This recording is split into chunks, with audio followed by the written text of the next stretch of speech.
বাবা বলেছিলেন, বাবারে লেখাপড়া করার কোনো তোমার দরকার নাই, বাবা তোমার পড়াশোনা করার কোনো দরকার নাই। ও বাজার, আমরা গরিব মানুষ তোমাকে ঠিক মতো খরচ দিতে পারবো না। পরীক্ষা দিলে মেট্রিক পরীক্ষা, এবার যখন পরীক্ষা দিলে ফর্ম ফিল আপ করতে ৩,৫০০ টাকার মতন দরকার, ৩৫০ টাকার দরকার। আব্বার কাছে গাছ ওই মসজিদ না আনা পর্যন্ত উনি থামবেন না। এরকম যখন আনন্দে উল্লাসিত হয়ে গেল, ওমর তখন চলে গেলেন আল্লাহর নবীর মসজিদ আনার জন্য। প্রতিমধ্যে নয় ইবনে আব্দুল্লাহ ওনার সাথে সাক্ষাৎ হলো। আব্দুল্লাহ ডাকতে বলতেছেন, ওমর এত রাগান্বিত অবস্থায় কোথায় যাচ্ছ? ওমর ডাক দিয়ে বললেন, আমি আব্দুল্লাহ পুরা মুহাম্মদের মসজিদ নেওয়ার জন্য যাচ্ছি। একটি ছাগলের বাচ্চা ওখানে দেখা যায়, ধরতে পারো কিনা? যখন ধরতে ব্যর্থ হয়ে গেলেন, নয়ন আব্দুল্লাহ বললেন, ওমরে একটি ছাগলের বাচ্চাকে তুমি ধরতে পারবে না, আল্লাহর পয়গম্বরকে তুমি কেমনে ধরবা? ওমর ডাকতে বললেন, না কেন তুই বুঝি মুসলমান হয়েছিস? নবীর কথায় কারণে করে মুসলমান হয়েছিস? আব্দুল্লাহ জিজ্ঞাসা করলেন, ওমর তুমি কি তোমার ঘরের খবর গুলো কি জানো? তোমার বোন ফাতেমা ইসলাম গ্রহণ করেছেন, তোমার ভগ্নিপতি সাইদ ইসলাম গ্রহণ করেছেন। এই খবর পাওয়ার পরে ওমর তাদের বাড়িতে যাওয়ার জন্য রওনা হলেন, বের হলেন।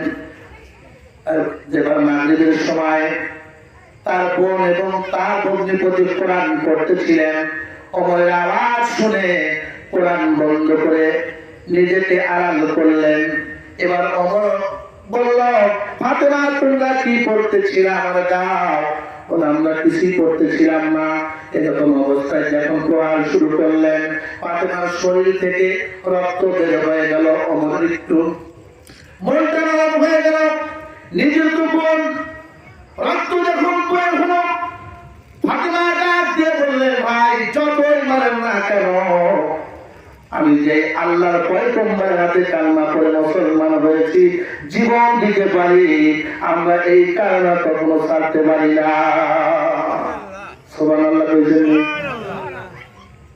আমার বন্ধুরা, আমার ভাইরা, যে ওমর নবীকে মারার জন্য গিয়েছিলেন, সে ওমর ঘোষণা করে দিলেন, মদিনার মুনাফিকরা, আমার নবীর খবর যদি না পাওয়া যায়, আমি ঘোষণা করে দিলাম মদিনার একটা মুনাফিক আমার তরবারির আঘাত থেকে কেউ রক্ষা পাবে না।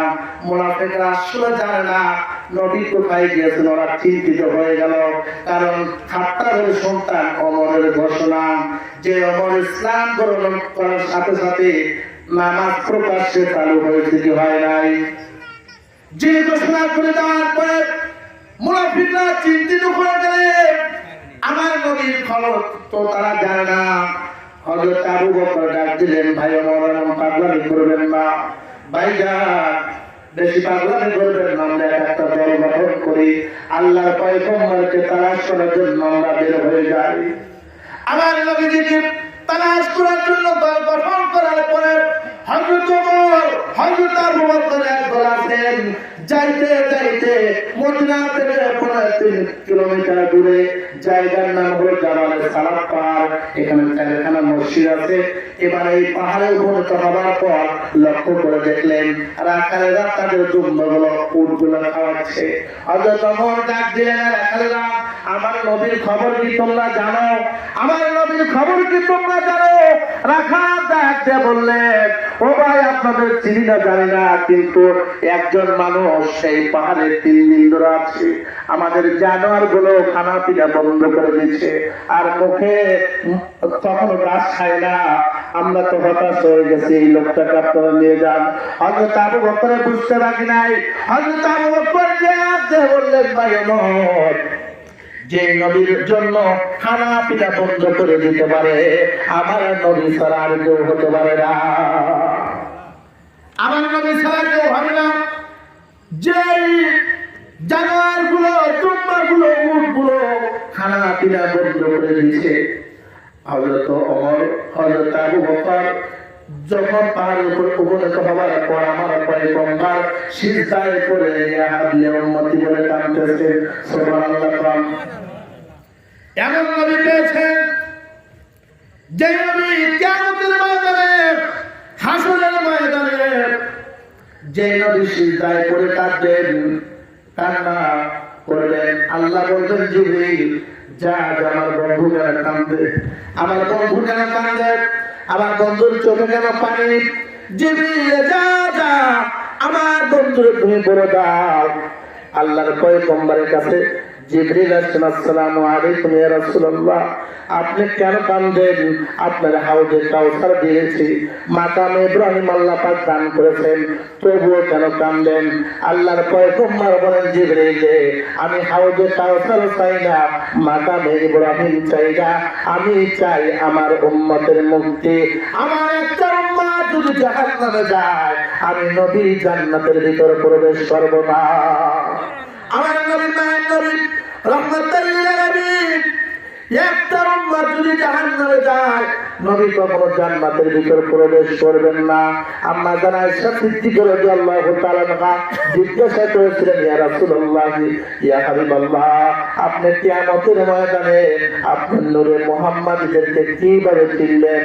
আল্লাহর পয়গম্বর বলেন, আয়েশা রে, হাজার হাজার ঘোড়ার ভিতরে যদি একটা পাকওয়ালা ঘোড়া ছেড়ে দেওয়া হয়, ওই ঘোড়া চিনতে বেশি সময় লাগবে না। আমার যারা নূরে মুহাম্মাদী হবে তাদের কপালে নূর চমকাবে, ওই নূরের তাজাল্লি দেখে দেখে আমি পয়গম্বর তাদেরকে শাফায়াত করব। চিল্লায়ে বলুন সুবহানাল্লাহ। আমার বন্ধুগণ, আমার ভাইরা, যেমন হযরত আবু বকর এবার পাহাড়ে উপনীত হওয়ার পরে ডাক দিয়ে বললেন, ইয়া রাসূলুল্লাহ ইয়া হাবিবাল্লাহ, আমি আবু বকর এসেছি। নবী গো, 3 দিন ধরে মদিনায় খবর হয়ে গেল নবী আপনি নাই। সারা মদিনার মানুষগুলো কান্নার আওয়াজ এবং তাদের যোগ্য সন্তানেরা খানা পিনা বন্ধ করে দিচ্ছে, রাত দিন শুধু কান্দে। ইয়া রাসূলুল্লাহ ইয়া হাবিবাল্লাহ, আমি আবু বকর এসেছি। নবী গো, আপনি সিজদা উঠান। নবীজি সিজদা উঠান না। হযরত আবু বকর বলেন, ইয়া রাসূলুল্লাহ ইয়া হাবিবাল্লাহ, আমি সেই আবু বকর যেদিন মক্কা ছেড়ে মদিনায় আপনি হিজরত করেছিলেন, যেদিন মক্কা ছেড়ে মদিনায় যাইবে আমি আবু বকর আপনার অপেক্ষায় ছিলাম। নবী গো, রাত্রি 12টায় পরে আমাকে যখন ডাক দিলেন, আমি আবু বকর সাথে সাথে দরজা খুলে দিলাম। আল্লাহর পয়গম্বর বলেছিলেন, আবু বকর রে, তুমি কি ঘুমাও নাই? ঘুমায় নাই।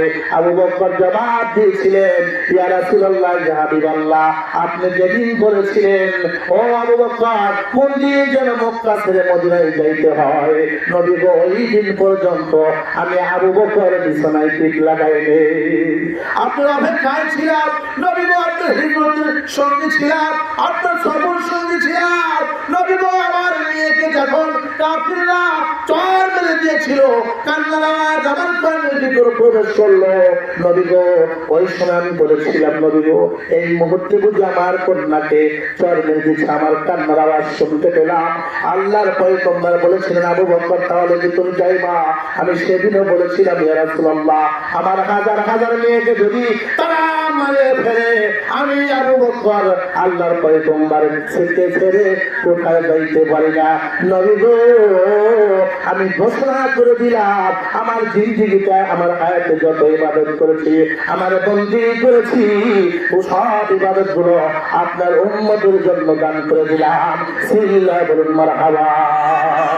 অনেকে আপনি সিজদা উঠান, আপনার উম্মতের জন্য আমি সব দিয়ে দিলাম। আল্লাহর পয়গম্বর সিজদা উঠালেন না, এমন করে নবীজির সাহাবী হযরত ওমর ফারুক রাদিয়াল্লাহু তাআলা বললেন, ইয়া রাসূলুল্লাহ ইয়া হাবিবাল্লাহ, আপনার মসজিদ নেওয়ার জন্য আমি গিয়েছিলাম, আপনার মাথা নেওয়ার জন্য আমি গিয়েছিলাম। নবী গো, আমি যত ইবাদত করেছি, আমি যত বিনতি করেছি গো নবী, আপনি আপনার উম্মতের জন্য আমি দান করে দিলাম, দিয়ে দিলাম। নবী আপনি সিজদা উঠান। আবার নবী সিজদা উঠালেন না। এবার আবু বকর ডাক দিয়ে বলেন, ভাই ওমর, ফাতেমা ছাড়া আমার নবী সিজদা উঠাবেন না। হযরত আবু বকর হযরত ওমর চললেন।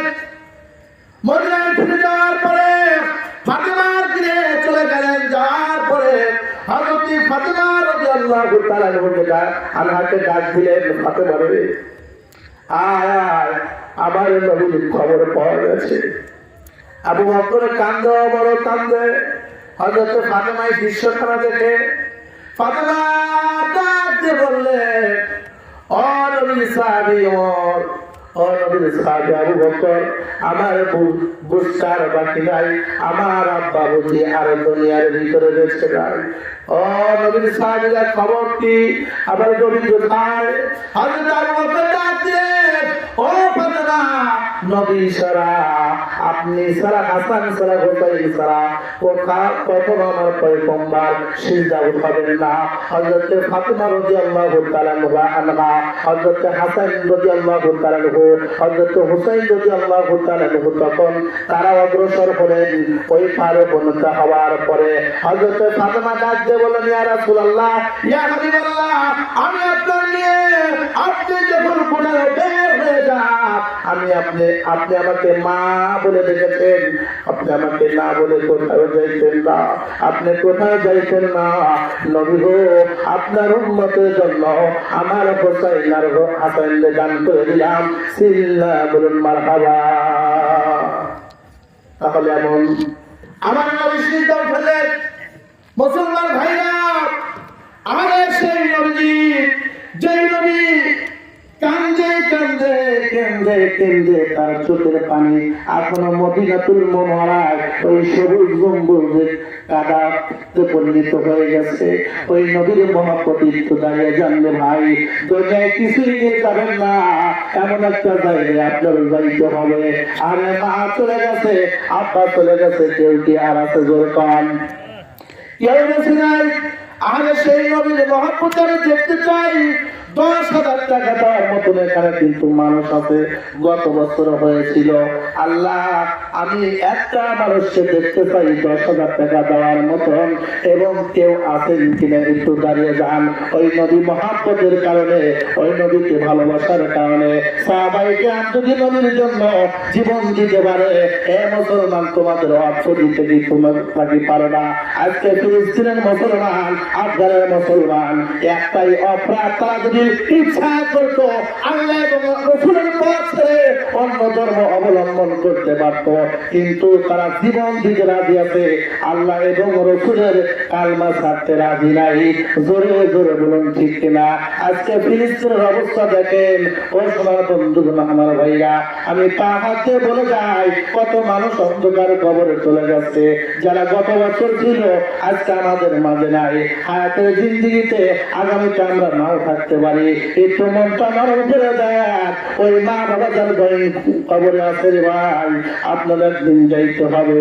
মা বাবা কত কষ্ট করে তোমাকে লালন পালন করেছে রে ভাই, ওই মায়ের কথাগুলো তোমরা মনে করো। একটা ঘটনা